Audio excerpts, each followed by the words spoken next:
C'est Ursule encore. On est le 29 mai 2021. Alors, je viens sonner la trompette aujourd'hui encore. Et je viens proclamer le retour de notre Seigneur Jésus-Christ. Soyez bénis. Amen. Et puis, je vous souhaite un bon sabbat, un bon jour de repos. Amen. Il est très important. Alléluia. Très, très important de pouvoir obéir à ce que Dieu a dit. Amen. Alors, les hommes ont établi des lois, mais Dieu aussi, il a établi la loi avant toute chose. Avant que ce monde soit mis en place, Amen, Dieu avait déjà établi ses lois à lui. Et même la base de tout, allons-y lire dans Proverbe 8, sagesse nous dit quelle était la base de tout. Au commencement, avant toute chose, avant que notre Dieu trace le disque terrestre, sagesse existait déjà. Question de dire que c'est par la sagesse, amen, que Dieu a fondé toute chose. Amen. Il a d'abord établi la base. Le fondement, amen, c'est d'abord la sagesse. Alors, toi et moi sommes dans un temps où plus que jamais et jamais nous avons besoin de sagesse. Amen. Alors, la sagesse nous pousse, la sagesse divine, nous pousse à aller dans le sens de Dieu. Et nous savons tous que la sagesse de l'homme. Alors, nous vivons dans un siècle ou bien dans un temps où souvent, il y a des personnes qui se demandent quelle direction prendre. Est-ce que c'est vraiment Dieu? Et puis, est-ce que c'est, dans le fond, vraiment, c'est pas grave. Voilà, ils raisonnent comme ça. Mais l'évidence est tellement là que les enfants de Dieu ne doivent pas marcher sur ces chemins-là, mais ils y marchent. Et on se rend compte que c'est un manque de sagesse, beaucoup de sagesse. Amen. Alors, je viens aujourd'hui nous exhorter sur si tu marches dans la vérité, amen, tu ne seras pas déçu. Alléluia. Si tu marches dans la vérité et pour la vérité, tu ne seras pas déçu. Mais quand on cherche à plaire à un homme ou bien aux hommes, on sera déçu. Parce que Satan se déguise en ange de lumière. Il vient à nous présente les choses comme si dans le fond, c'est pas si mauvais que ça. Et le temps qu'on se rende compte, on est au fond de l'eau, noyé complètement. Alors je viens nous encourager, amen, encourager ceux-là qui veulent tenir bon, de tenir bon. Et on l'a déjà mentionné, amen, en tout cas moi je sais que je l'ai mentionné, ce qui trompe souvent les gens, c'est que l'humanité est habituée à regarder les films. Alors les films dans Hollywood, en tout cas c'est à un rythme là, tu regardes de l'action, amen, concentrée en 2 heures, mais décrivant la vie d'une personne, exemple en 30 ans. Alors ils essaient de décrire la vie, exemple, d'une personne pendant 30 ans, mais on le rapetisse en 2 heures ou 2 heures et demie sur une vidéo. Alors, tu dois regarder ça. Alors, on met les actions, on met des effets sonores, on met des situations de telle sorte que quand tu regardes cela, tu te dis waouh, waouh, waouh. Si bien que dans ta tête, tu as une idée de comment la fin sera. Anyway, pour que la fin arrive à un niveau intense, intense, intense, il faudrait bien que ça commence à un point. Ça commence toujours crescendo, ça commence un peu et ça augmente à crescendo petit à petit, petit à petit. Et je viens t'encourager à prendre ta Bible. Sois de ceux-là qui lisent la Bible à tous les jours, même si ça dit que ça ne te tente pas, viens t'asseoir, lis. Lis la Bible. Et ne lis pas seulement les 66 livres que nous avons. Lis la Bible avec apocryphe. Ça se vend partout. Dans la Bible Tob, il y a plein de livres là-dedans qui sont des livres très encourageants. Des livres qu'on n'a pas forcément dans le 8 secondes, mais il est très important qu'on puisse tout lire parce que ça vient de Dieu. Alors, si tu ne peux pas mettre la main sur la Bible avec apocryphe ou bien la Bible Tob, hein, alors lis au moins tes 66 livres. Et lis la parole de Dieu dans un esprit de prière, de supplication, afin que Dieu puisse t'éclairer, enlever les écailles de tes yeux. Afin que tu ne puisses pas tomber dans les manipulations de l'ennemi, parce qu'on est dans les temps de vive séduction. Dans Matthieu 24, le verset 5 à 6, le verset 4 à 5, à ce niveau-là, quand les disciples ont demandé à Jésus quand est-ce que la fin arriverait, il leur a dit, mais prenez garde que vous ne soyez pas séduits. Parce qu'une fois que tu es séduit, tu n'arriveras pas à la fin, c'est fini pour toi. Une fois que la séduction a gagné sur toi, c'est fini pour toi. On ne parle plus de fin, c'est fini. Tu as écourté ton parcours. Et je viens nous encourager jour après jour. Et la loi de l'amour, c'est une règle très importante. Si tu détestes quelqu'un, la personne peut venir t'annoncer la vérité, mais puisque tu la détestes, tu ne vas pas écouter. Et c'est fini pour toi. Pourtant, c'est cette personne-là que Dieu utilise pour t'avertir, mais tu la détestes. Alors, voilà. Mais on est dans les temps où nous devons marcher dans l'amour, dans la crainte de Dieu, et aussi dans la recherche de toute vérité. Amen. Alors, je vais lire un passage, et puis bon, je vais commenter, mais vraiment, j'apporte une petite vidéo d'exhortation. Ça ne sera pas long, c'est juste pour nous encourager à rester dans la présence de Dieu, à la recherche de la vérité. Amen. Alors, 2 Corinthiens 11, ça dit ceci. Oh, si vous pouviez supporter de ma part un peu de folie, mais vous me supportez.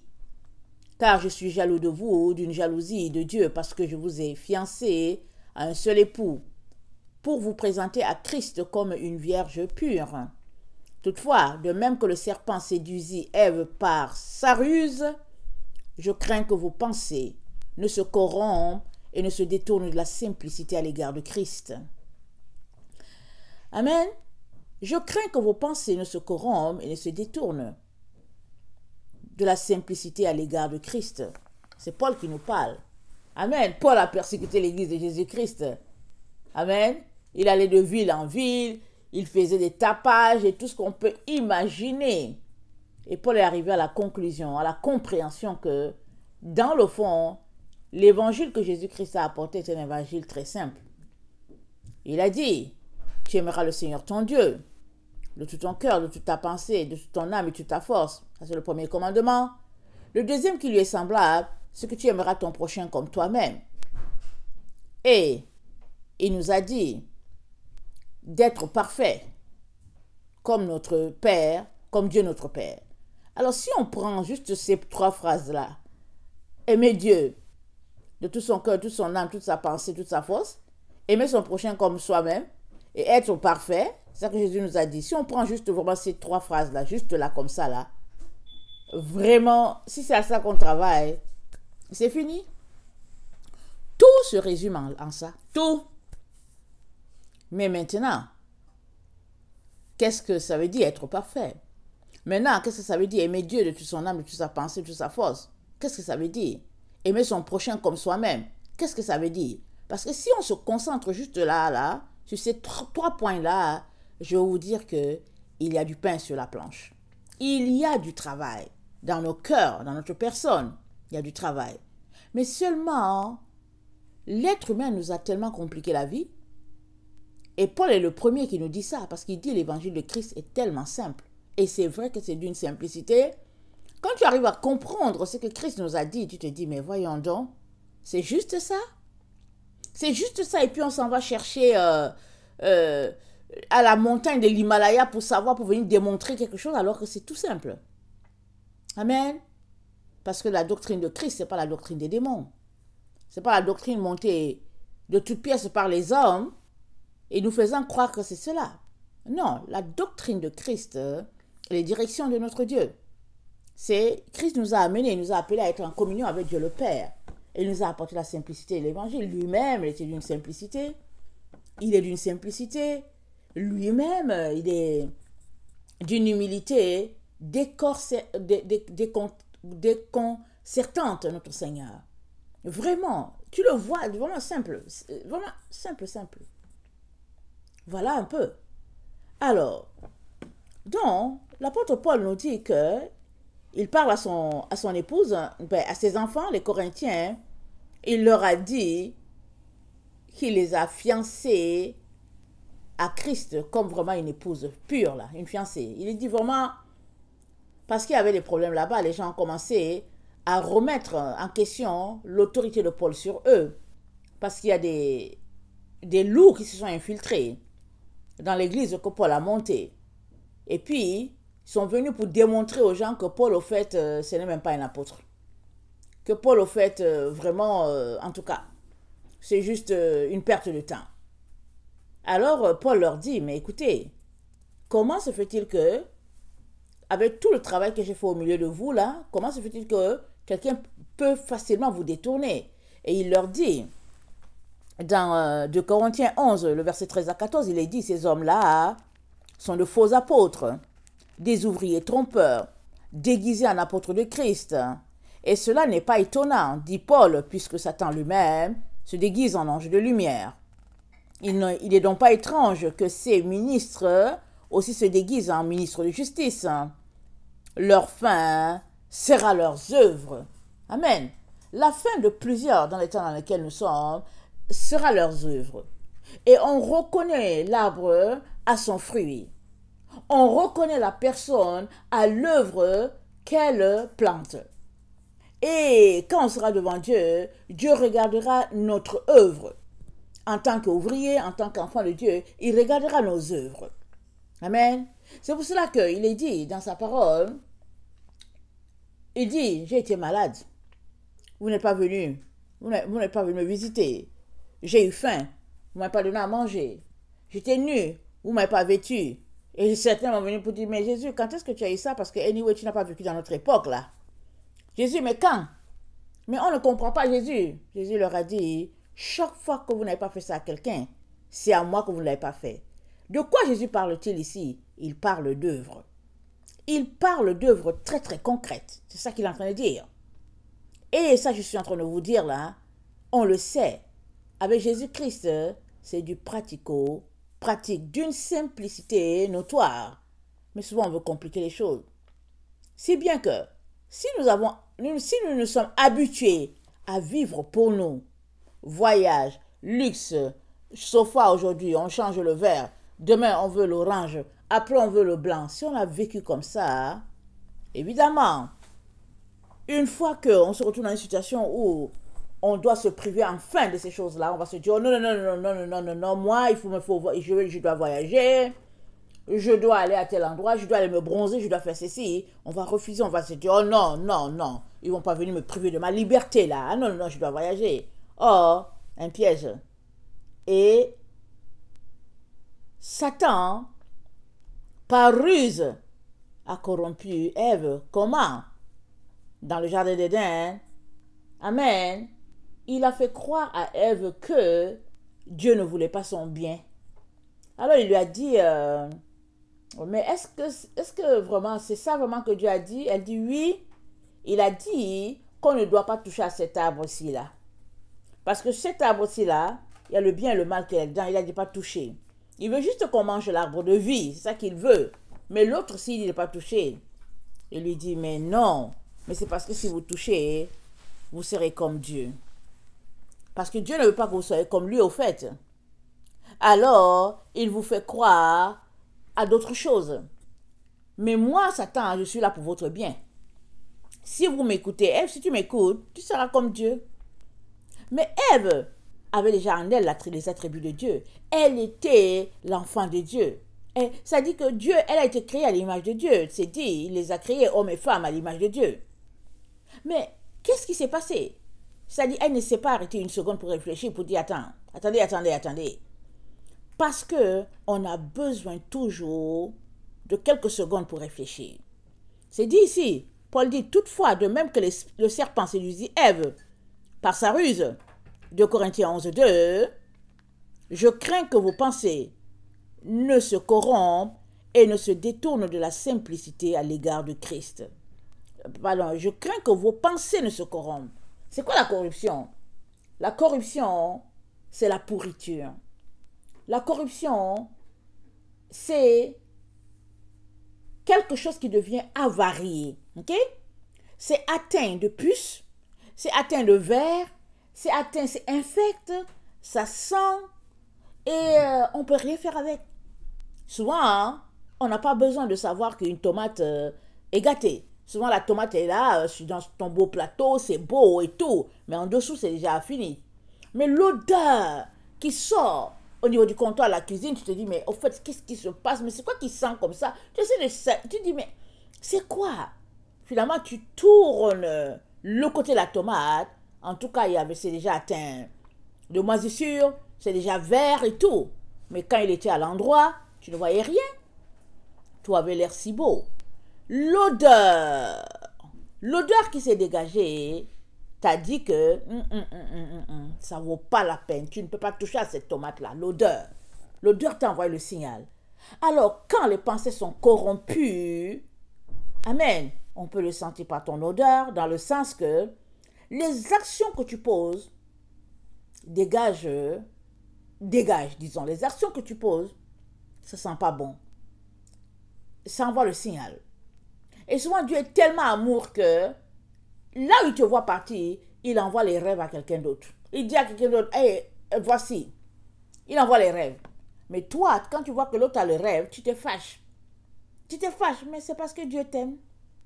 Dieu t'aime tellement qu'il te voit en train de partir et puis en train de t'éloigner petit à petit, aller trouver, amen, le chemin de l'ennemi. On va lire un peu dans un proverbe ce qui est dit, qui est assez exceptionnel, que souvent les enfants de Dieu ne prêtent pas attention. Je vais lire. Proverbe 5. Mon fils, sois attentif à ma sagesse. Prête l'oreille à mon intelligence. Afin que tu conserves la réflexion et que tes lèvres gardent la connaissance. Toi et moi sommes appelés à conserver la réflexion. On doit la conserver. Et qu'est-ce que Paul dit? Il dit, parce que je vous ai fiancé à un seul époux, pour vous présenter à Christ conforme comme une vierge pure, toutefois de même que le serpent séduisit Ève par sa ruse, je crains que vos pensées ne se corrompent et ne se détournent de la simplicité à l'égard de Christ. Nos pensées sont corrompues comment? On est appelé à conserver la réflexion. On réfléchit comment? En fonction de la parole de Dieu. Quand quelqu'un te dit quelque chose, tu dois t'arrêter pour dire, mais voyons, qu'est-ce que cette personne a dit? Tu dis, ah, mais est-ce que c'est l'écriture? Ok, oui, il a cité l'écriture. Mais, parce que comment Jésus a fait? Satan a dit, Luc 4, Satan a dit, si tu es fils de Dieu, je vais juste prendre un seul passage là-dedans, et on va regarder un peu qu'est-ce que Jésus a fait. Amen. Comment il s'est arrêté? Comment il a réfléchi? Alors, Luc 4, ok, je vais prendre le verset 5. Le diable l'ayant élevé, lui montra en un instant tous les royaumes de la terre, et lui dit, je te donnerai toute cette puissance et la gloire de ces royaumes, car elle m'a été donnée, et je la donne à qui je veux. Si donc tu te prosternes devant moi, elle sera tout à toi. Jésus lui répondit, il est écrit, tu adoreras le Seigneur ton Dieu et tu le serviras, lui et lui seul. Il dit, je te donnerai toute cette puissance et la gloire de ces royaumes, car cette gloire-là m'a été donnée. Et je la donne à qui je veux. Amen. Alors, qu'est-ce que Jésus a réfléchi? Qu'est-ce qu'il n'a pas réfléchi? On ne sait pas. Quel est son chemin de pensée? Mais toujours est-il que ce qui est temporel, ça périt. Mais c'est ce qui est éternel qui demeure dans la présence de Dieu. Alors, si Dieu lui a donné le monde, alors Jésus le sait, parce que tout ce qui est avec Satan va périr. Mais une chose au moins que Jésus sait avec certitude, c'est que l'adoration, c'est à Dieu. Ce n'est pas à un homme ou à un ange déchu. L'adoration revient à Dieu. C'est ça qui a fait que, finalement, amen, Jésus, je ne veux pas dire finalement, c'est ça qui a fait que Jésus a répondu à Satan du tic au tac. Jésus l'a vu venir. Amen. Et nous, en tant qu'enfants de Dieu, nous sommes appelés à conserver la réflexion à tout moment. À n'importe quel prix, nous devons conserver la réflexion. Parce que si tu ne réfléchis plus, tu deviens un automate, n'est-ce pas? Et c'est ça que Satan est en train de faire dans les temps dans lesquels nous sommes. Par ruse, il veut empêcher les gens de réfléchir. Les gens deviennent comme des zombies. Ils sont juste des automates. De telle sorte qu'on leur dise, à gauche, ils y vont. À droite, on leur dit, ils y vont. Ils ne réfléchissent plus. Et ils s'en vont telle direction ou telle direction. Et ce qui fait que tu peux bien régner sur eux. Tu peux bien les écraser. Tu peux bien les détourner complètement du chemin de la vérité. Et voilà à peu près là où Satan veut mener, au fait, l'humanité. Mais les enfants de lumière sont appelés à éviter le chemin qui les éloigne de Dieu. Amen. Ils doivent éviter cela. Alors, 2 Corinthiens 11, il nous dit, de même que le serpent séduisit Ève par sa ruse, je crains que vos pensées ne se corrompent et ne se détournent de la simplicité à l'égard de Christ. L'évangile de Christ, il est simple, d'une simplicité notoire. Mais où se trouve ton cœur? Parce que souvent, on est tergiversant, on tergiverse parce que il y a quelque chose dans notre cœur qui nous fait envoyer le doute, qui fait que on est là, on s'est dit, ok, ou bien la peur.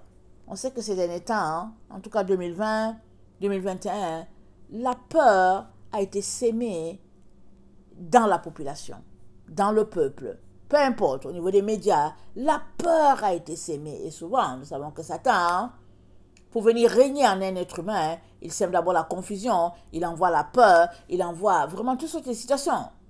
Et une fois là-dedans, pour éviter la peur, tu vas dans le sens de ce que Satan veut.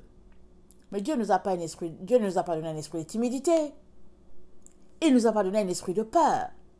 Il nous a juste donné un esprit par lequel nous crions Abba Père. Alors, dans une situation de peur, de confusion, veux-tu aller devant Dieu pour crier, pour dire Abba Père, viens à mon secours. Abba Père, je t'aime. Abba Père, à mon secours. Et Dieu te dit, on est dans les temps où tu dois faire très attention. Tu dois conserver la réflexion.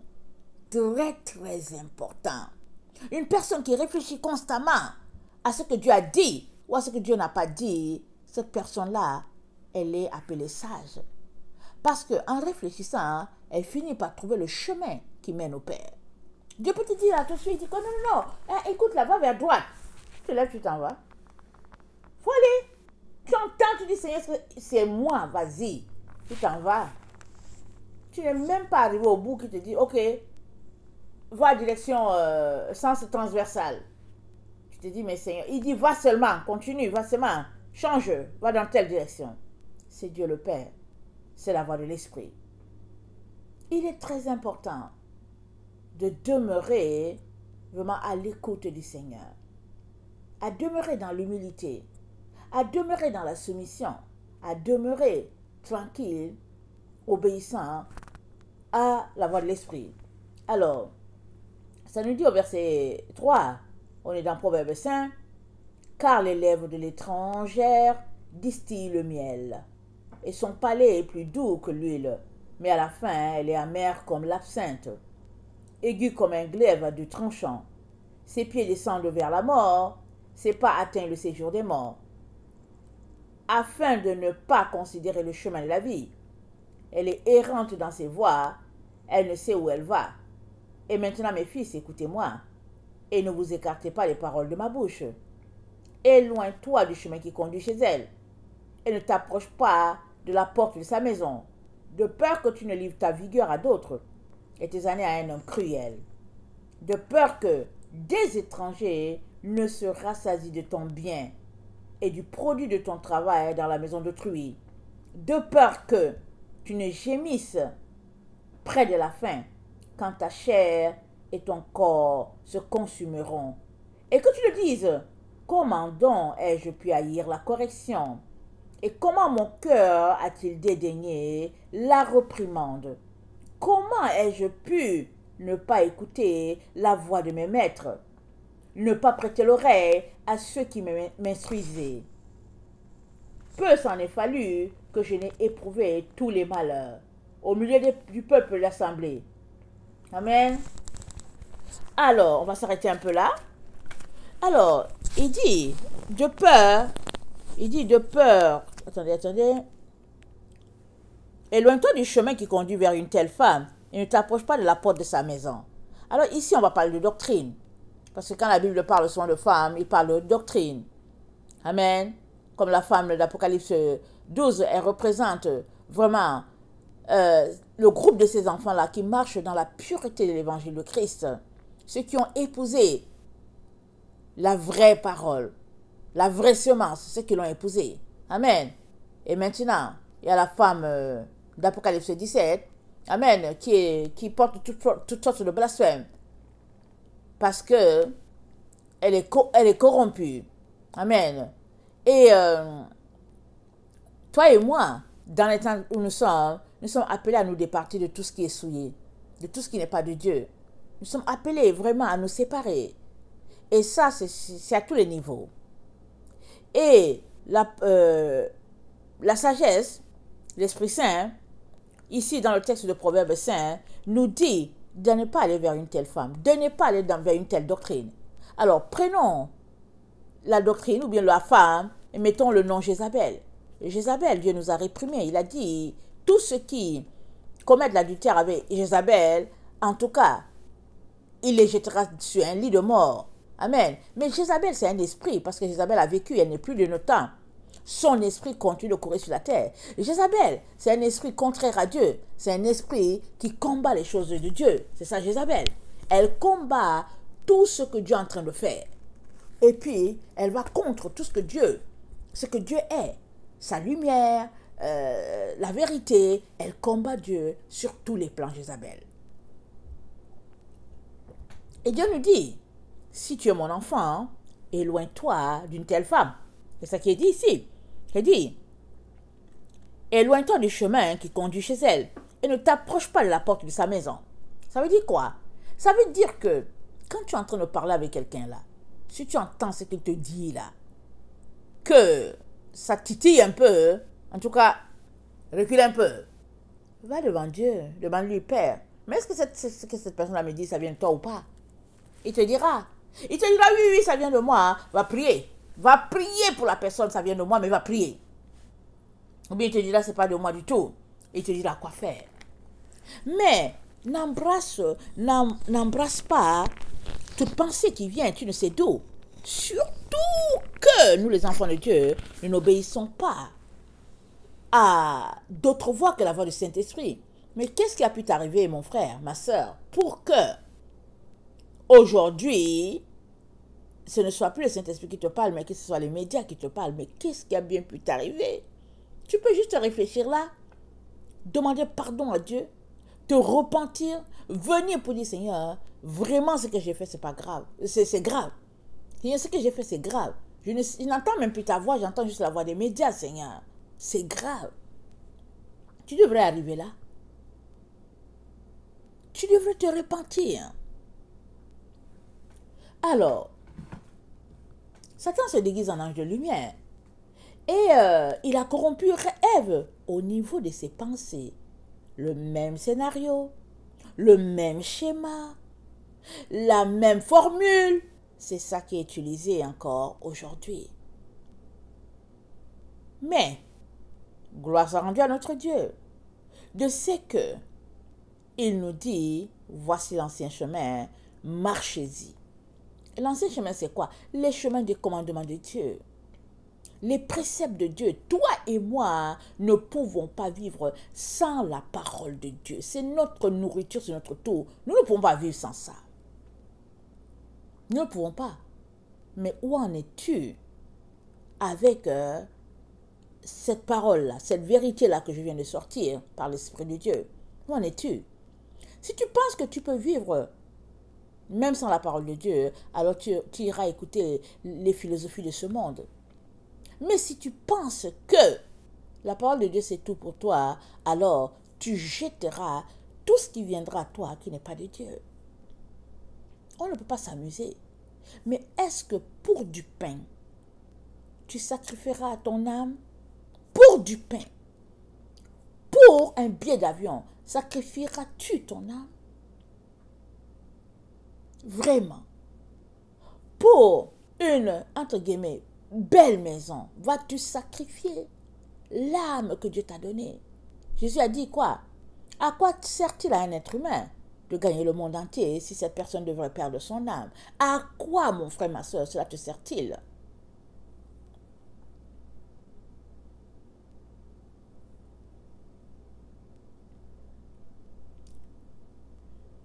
La Bible dit de ne pas craindre celui-là qui, après avoir tué le corps, ne peut rien faire. Il ne dit pas craindre. Parce qu'au finish, le dernier mot appartient à Dieu. Dieu te dit ne crains pas une telle personne. Elle ne peut rien faire pour toi. Elle peut juste tuer la boîte dans laquelle tu vis, c'est-à-dire ton corps. C'est tout. Le corps devient inerte, mais elle ne peut rien faire. Parce qu'après que le corps soit devenu inerte, après que ta personne, ton être soit sorti de cette boîte-là, il faudrait bien que l'ange de Dieu dirige cet être-là dans une direction. Alors, si ton corps tombe inanimé au sol parce que tu as choisi de marcher selon Jésus, alors l'ange de Dieu te conduira à la maison du Père.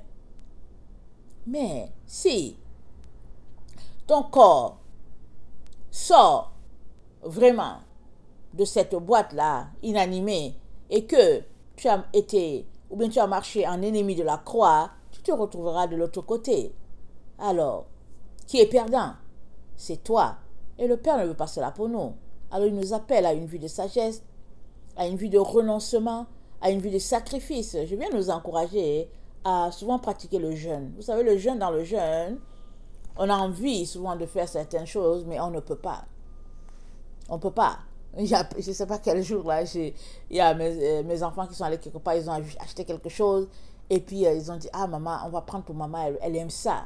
Quand ils sont venus, maman, on t'a pris ceci. J'ai dit non et tout ça. Oh maman, tu jeûnes. Oh non, oh non, oh non, ok, ok. Mais quand ils ont amené, amen, ben j'ai regardé d'abord, et puis j'ai dit, oh non, non, non, moi je jeûne. Non, non, non, je suis dans la présence de Dieu. Mais imaginez que je n'étais pas dans mes réflexions. J'allais prendre, j'allais manger. Ce n'est que du sucre à la fin. Vous voyez? Pour du sucre, j'aurais cassé mon jeûne comme ça. Parce que, bon voilà, mes enfants ont voulu me faire du bien, sans savoir ce qui se passait. Et puis, moi, j'étais là vraiment connectée. Parce qu'il faisait chaud. Souvent, il fait chaud. Et puis, en tout cas, on s'est dit, bon, on va se rafraîchir. Et Satan, il est là, il travaille. Il travaille. Souvent, tu jeûnes. Tu ne sais pas ce que ça donne.